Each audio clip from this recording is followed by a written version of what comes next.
નમસ્કાર દર્શક મિત્રો, હું છું ચૌહાણ નીરવ. તમે જોઈ રહ્યા છો લોકસામના ન્યૂઝ. તો જોઈએ આજના સમાચાર. સાબરકાંઠાથી અમારા રિપોર્ટર જીતેન્દ્ર સોલંકી સાથે. ખેડબ્રહ્મા નગરપાલિકા મીટિંગ હોલ નવીનીકરણ મુદ્દે વિવાદ. નવીનીકરણ માટે 40 લાખથી વધુનું ટેન્ડર અપાયું. વિપક્ષના સભ્યોનો 40 લાખથી વધુ ટેન્ડરના મોંઘા ખર્ચા સામે વિરોધ.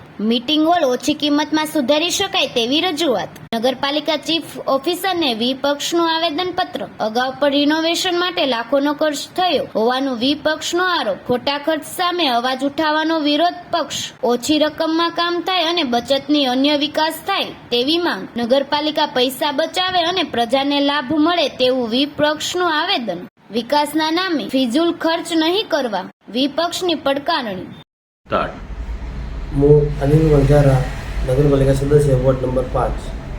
ગત તારીખ 30/4/2025ના રોજ નગરપાલિકામાં 2 ઠરાવ કરવામાં આવ્યા.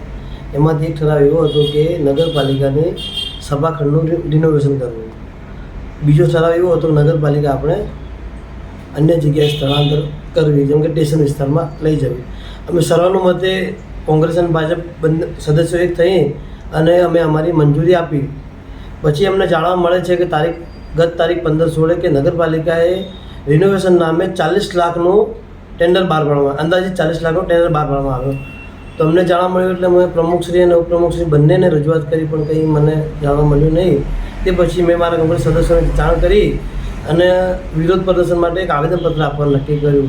એટલે ગત તારીખ 29 અમે ચીફ ઓફિસરને આવેદનપત્ર આપવામાં આવ્યું કે આ પૈસા લોકોના ટેક્સના પૈસા છે, નહીં કે કોઈક પાર્ટીના કંઈના તમે ઓફિસના રિનોવેશન માટે અને એક કારોબારી ચેરમેન પ્રમુખની રિનોવેશન ઓફિસ માટે આટલા બધા મોટા પાયાના રૂપિયા તમે ખર્ચ કરી શકો.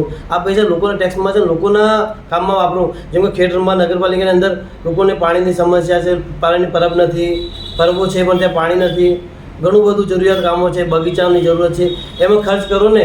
આ પૈસા ખોટા ઓફિસોમાં ખર્ચ કરવાનું ક્યાં આવે? અને ખર્ચ કરો તો વાંધો નથી, નોર્મલ પૈસામાં પણ 5-10 લાખમાં પણ આ રિનોવેશન થઈ શકે છે. એમાં અમારો કોંગ્રેસ પાર્ટીનો સખત વિરોધ છે તમામ સદસ્યોનો. તો ફરી મળીશું એક નવા સમાચાર સાથે. ત્યાં સુધી જોતા રહો લોકસામના ન્યૂઝ.